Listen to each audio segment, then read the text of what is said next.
Bonjour, Sentani, and welcome to another Godfather Minute. With me, part two of The Godfather. With me, Alex Robinson. With me, Andy Robinson. And today we're talking about minute 56. Minute 56. Alex, repeat after me. Minuto. E minuto.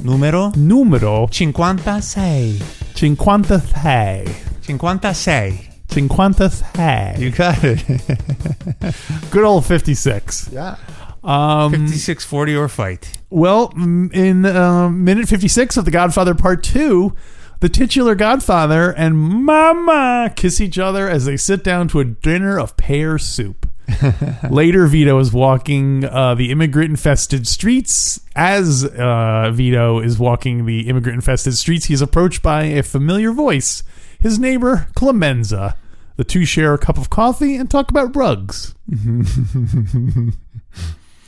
I take umbrage with your summary. Oh, yeah? So the immigrant-infested streets? You can't say that anymore.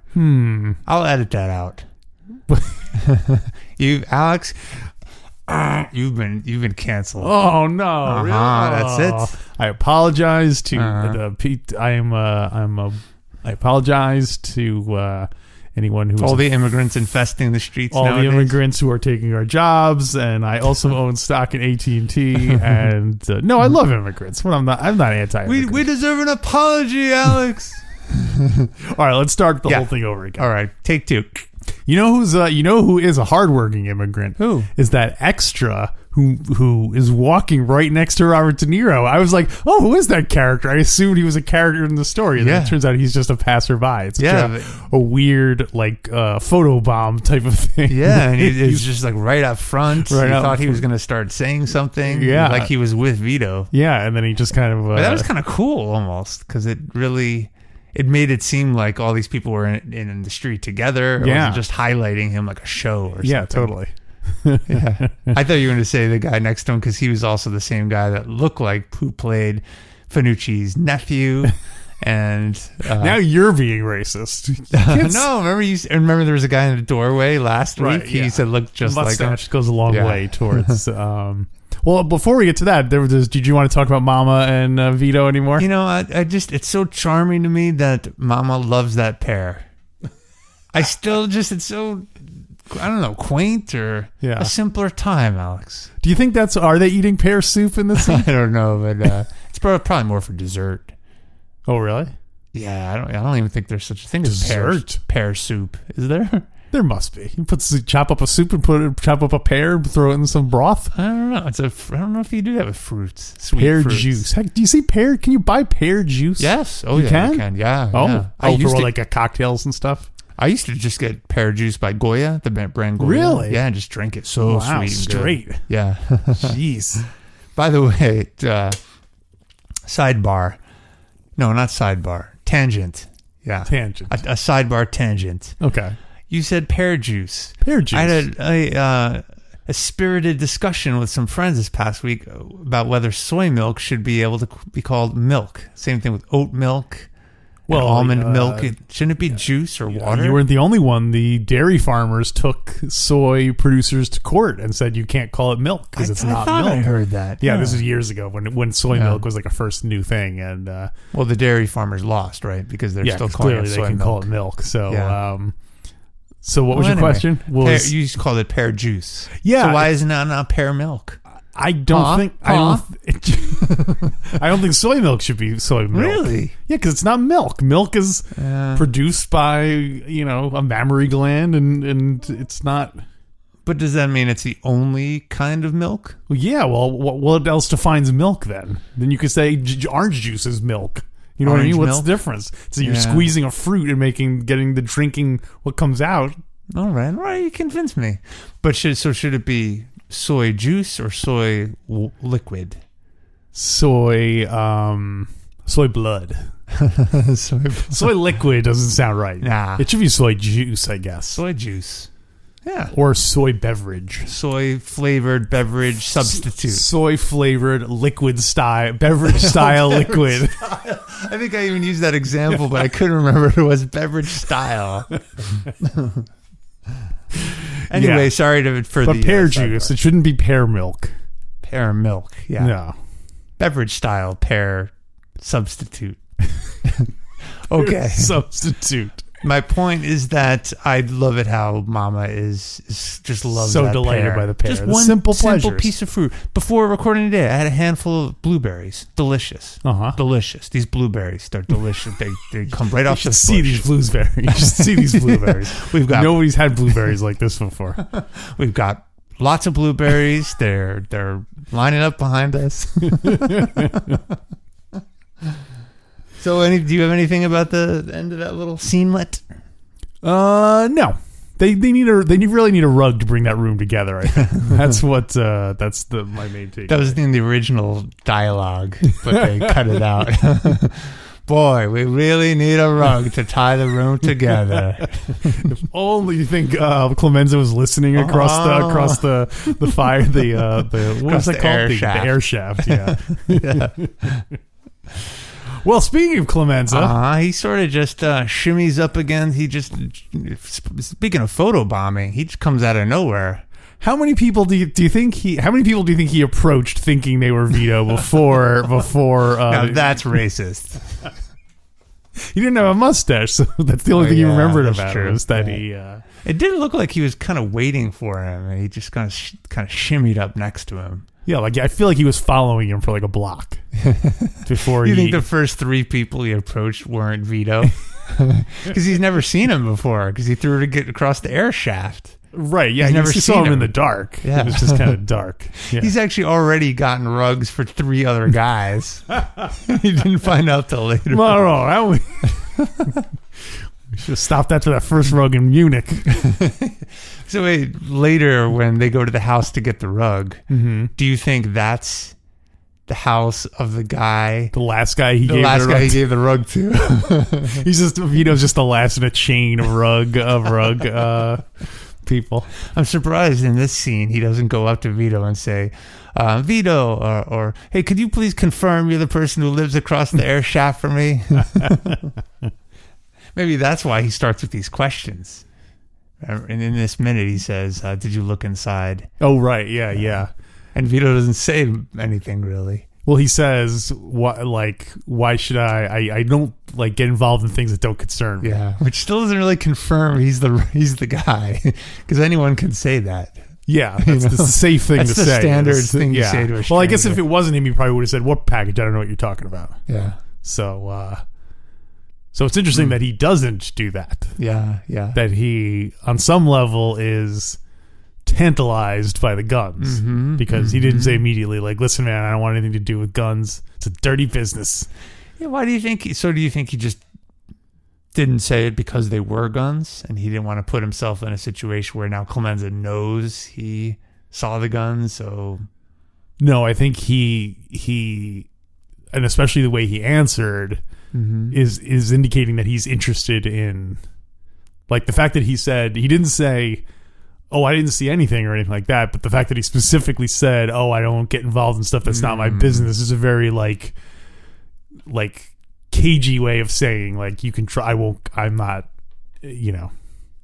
omerta. Yeah, you're not bringing me into this. Yeah. So yeah, that's smart. It's the smart move.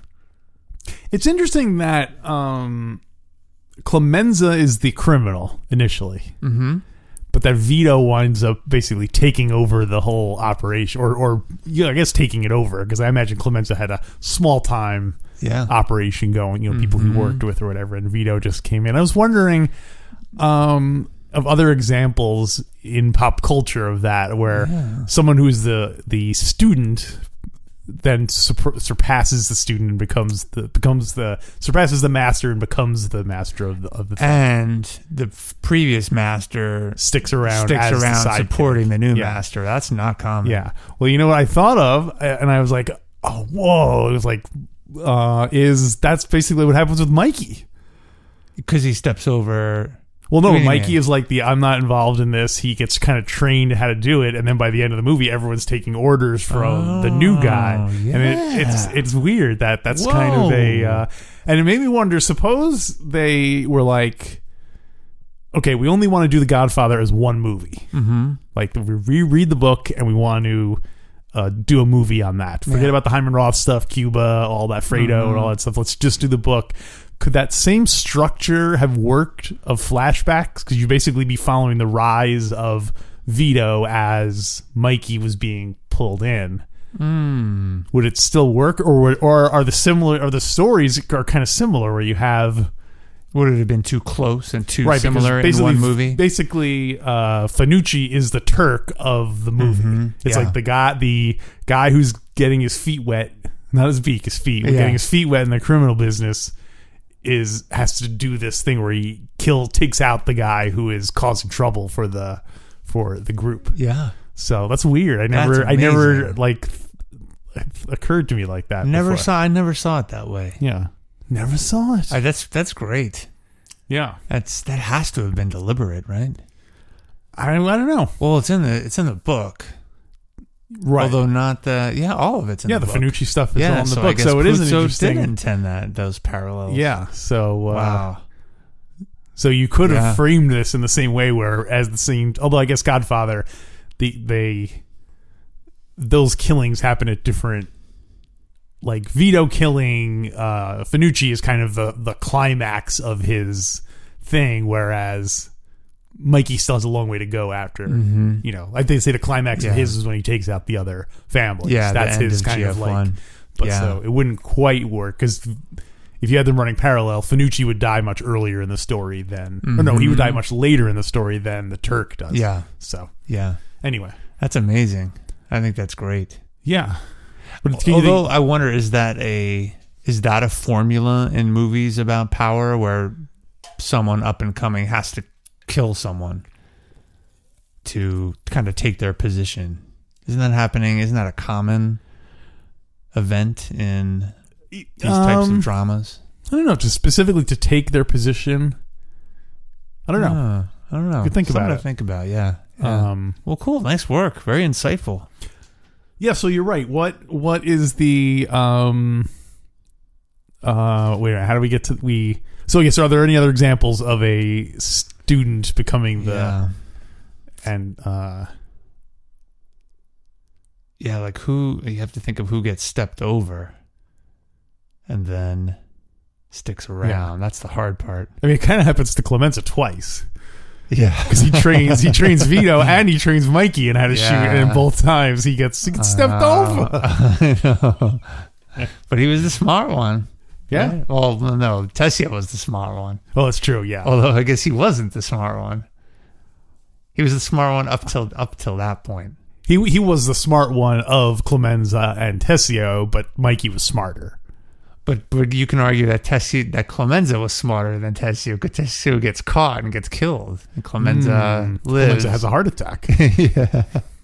Fish, Bonnie. Oh, hey, speaking of which, before I watch each minute, inevitably when I go to our webpage that has the the thing broken up into minutes, it also has Godfather 1 in there. So I watched the minute of Godfather 1. Oh, and, what is it? What's happening? You want to guess? Now? Is it 56 minutes in? Oh, wow. Almost an hour. I'm going to say it's a big one. I'm going to say the restaurant. The Turk? Shoot the Turk? Yeah, the Turk gets shot and sort of... How many minutes left? Is that really what happens? McCluskey and the Turk get shot? Not in minute 56. You're surprisingly not even close. Whoa. Well, I don't want... Yeah, not... Well, anyway... it's the minute where they're all hanging out in Pop's office, and sick Paulie comes in. He's like, just go drink some brandy, Yeah. And it's also when they deliver Luca Brassi's the Sicilian Message. Oh, so it's a big minute. Wow, that's great because last weekend was the Sicilian Severance Package. Yeah, that's the name of the episode. So. And Clemenza is in both things as like figure, father, not a father figure, but a guide into the world of crime. A figurehead. Yeah. A figure buffalo head. Buffalo head. Oh, it's funny. We joked last week about how Jenko Jenko was giving Vito the groceries. Yeah. And there were a bunch of Sicilian messages in there, but Vito didn't take it, so Jenko got all mad. He's like, "I didn't even read the messages." So, and then in GF1 at the same time, it's another Sicilian message. Yeah, and Paulie. Paulie won't see him no more. You won't see Jenko Sr. no more either. Yeah, I guess that's true. Right? It's probably the end. We will actually see Paulie one more time after that. Yeah. When he gets the exterminated. Are you saying Sonny lied to us? He speaks right to the camera. You'll see Paulie a little bit more of it. See Paulie one more time. Let's see. So Clemenza and Vito are at this cafe, right? Yes. And did you notice what they're drinking? I assumed it was some kind of coffee drink. Yeah, it was cappuccino, espresso. But Clemenza... is it Sanka? Oh, I don't think so, no. I don't think Sanka existed. You think this is where Vito learned, like, that's what people do, you invite people to coffee. Yeah. That's what Clemenza told him. The first thing you've got to learn in this business is always make him get you Sanka. I'll get you a rug. I'll get your family a nice rug if you just try this wonderful decaffeinated beverage. See if you can tell the difference between Sanka and regular coffee. You do a great young Clemenza. Thanks. That's great. Well, that is, of course, Bruno Kirby. Yeah. The beloved character actor, I guess. Stricken down. He died too soon. He was only 57 years old when he died. Yeah, that's right. And well, that's the way Frank wanted it. Yeah. Well, so I have 8 factoids about Bruno Kirby. Before you go there, they're drinking espresso. Did you notice there's an empty shot glass right in front of Clemenza? Which made me wonder, was he also drinking? Maybe. Yeah. I could see that. Just weird. Just odd. Amorette. No, what do they call it? Anisette. Anisette. Yeah. Amaretto. Yeah. So a bunch of factoids about Bruno Kirby. Yes. First of all, can you name, you know how internet on the IMDb, you're familiar with IMDb. What do you think of the 4 Bruno Kirby movies that he's known for, according most known for? Godfather 2. Whoa. I was shocked. God, GF2, not one of the ones. I'm not going to say Spinal Tap. It's another mob movie with what's his face? Forget about it. It's the Forget about it? With no, forget about it. Okay. Who's the punk from 22 Jump Street? It's not 22. Jonah Hill? No, the original show. Johnny Depp? Johnny Depp. Oh, Donnie Brasco. Donnie Brasco. That is not what he is in that, but it's not one of the top 4. It's a comedy. I know that, right? 2 of them I definitely knew. One of them I didn't. The other 2 I didn't know he was in. So one of them I was completely baffled as to how this one made the cut, because it seems more obscure than some other roles of his. But let me just tell you. Yeah, just tell me. City Slickers. Oh yeah. When Harry Met Sally. Oh yeah. Here's the one I didn't know he was in, and I have not seen Good Morning Vietnam. I saw that, but I don't remember. I didn't know he was in it. Yeah. And the movie Sleepers, that was the one that really baffled me. Which was Sleepers? It's about a bunch of like young hooligans, and they accidentally kill someone, and then they it starts off with them as kids, and then they're adults, and they're dealing with having somebody they killed. And I saw it I saw it in the theater ages ago when it came out, but I remember almost nothing about it. Who else was in that one? Do you remember? I feel like Brad Pitt and a bunch of other. Yeah, okay, it sounds familiar. I could be wrong. Yeah. So. Okay. Wow. He was also in The Freshman with Marlon Brando. Yeah. And as you probably our favorite role is Spinal Tap, the limo driver. He played the limo driver. A big Frank Sinatra fan. Okay. He was a big Sinatra fan in real life, so those scenes with him talking about Frank Sinatra are that's great. Are straight from the heart. Yeah. Awesome. So that's yes, great. if anyone listening to our voices has not seen the movie This Is Spinal Tap, then turn off the podcast, go watch it. Yeah. And enjoy Bruno and forget Kirby. about it. You forget about it. Watch the movie and then you forget about it. Yeah. So here's the 8 bits of trivia. He went to high school and he was friends with Kareem Abdul-Jabbar. Whoa. The airline pilot. Isn't that crazy? They went to high school together. Yeah, they went to high school together. Wow. Yeah. Go figure. New York, I'm guessing? Yeah, New York. New York born and bred. No. Do you know what high school did it say? They did, but I didn't write it down. Okay. It wasn't Lehman High School. Yeah. I think we've mentioned this on the show before. In the short-lived television program, The Super, he played the son of Richard Castellano. The Clemenza. Yeah. So he played Clemenza's son, and then he played Clemenza himself. Oh, right. So it worked out nicely. He was in the pilot of MASH. Whoa, the show MASH. The television program MASH. He was in the pilot, had no lines in it. Oh, okay. So if you just watch the background. it, then, I already mentioned number 4. He was a big Frank Sinatra fan. Yeah. He was in City Slickers. Big hit. Yeah. I don't remember who he played in City Slickers. He was like Billy Crystal's like best friend. Oh, okay. Same thing. So he was the like, main guy. Yeah. Like When Harry Met Sally. The comedy duo of Crystal and Kirby. Crystal and Kirby. He was not in City Slickers 2.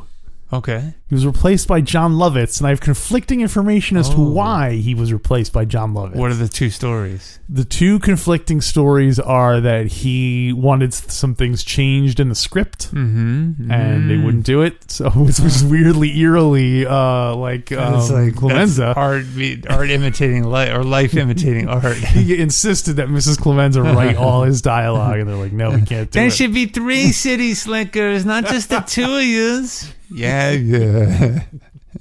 Hey, watch the stable when you're riding out.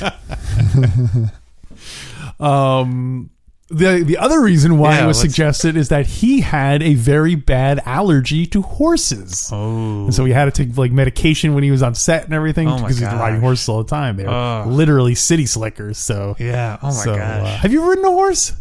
Yeah, once or twice. When you were a kid? Not my thing. Yeah, definitely when I was a kid. Okay. Yeah. Not my thing. Yeah, I didn't care for it either. No. What was John Lovitz's classic line from Saturday Night Live?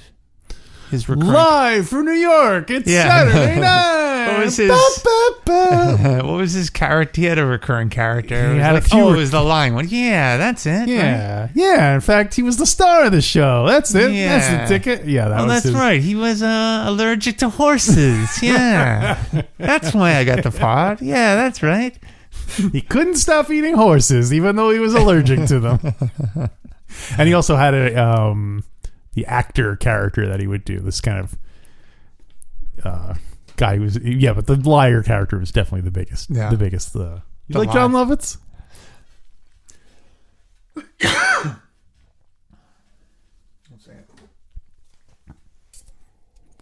I didn't know it was going to be such a heavy topic. Not really. No. Not really. Really? You don't like Lovitz? You don't love it at Lovitz? I don't, I did not like that era of Saturday Night Live. I thought it was just poor. Dana Carvey and Phil Hartman. Dana Carvey, there are some really talented people. I just felt like the writing itself and the sketches just did not really do a lot of those really talented comics. What is your favorite Saturday Night Live era? Oh, the original one. Really? Yeah. Oh, that's great stuff. Yeah. And not just because it's old. No, you like the 80s better? Yeah, the 80s. They're better. That's right. I think, obviously the original cast, they kind of set the mold for the show and all that, and they give credit. Comedy is tough to hold up over time. Yeah. Like, I think a greatest hits of the original cast is pretty good, but I think if you were to sit and watch every single episode, I don't know. Yeah, maybe. Maybe that's probably fair. I also have a theory that there's a certain age, whatever age you watch Saturday Night Live is the one you block onto as that was the best era. Yeah. So like for a lot of people that Phil Hartman, Dana Carvey, that era is considered. I guess there were a lot of breakout stars from that time. Like Adam Sandler. I don't think he's funny. I personally don't care for him, but clearly, although I don't know, I enjoy him when he does dramatic stuff. Weirdly, like Uncut Gems. I don't even know if Uncut Gems. I haven't seen that. Is it worth seeing? Oh yeah, it's good. Well, just tell me, but you can file the gems under the truth arithmetic. That was your Adam Sandler impression. And yet you say you don't like him. All right, everyone. Good news and bad news. What? The bad news is here's the paywall coming down, so that means this episode will be wrapping up. Well, what's the good news? Good news is you can hear the rest of the episode by becoming a Patreon. Go to godfatherminute.com/support. Sign up. You'll get to hear not only the rest of this episode, not only the bonus content for all the rest of this movie, not only the bonus content from all of GF1, but you'll also get access to the GF3 commentary track. That's right. Yeah. And when we finally release the GF1 musical, we'll be sure to give you access to it too. Totally.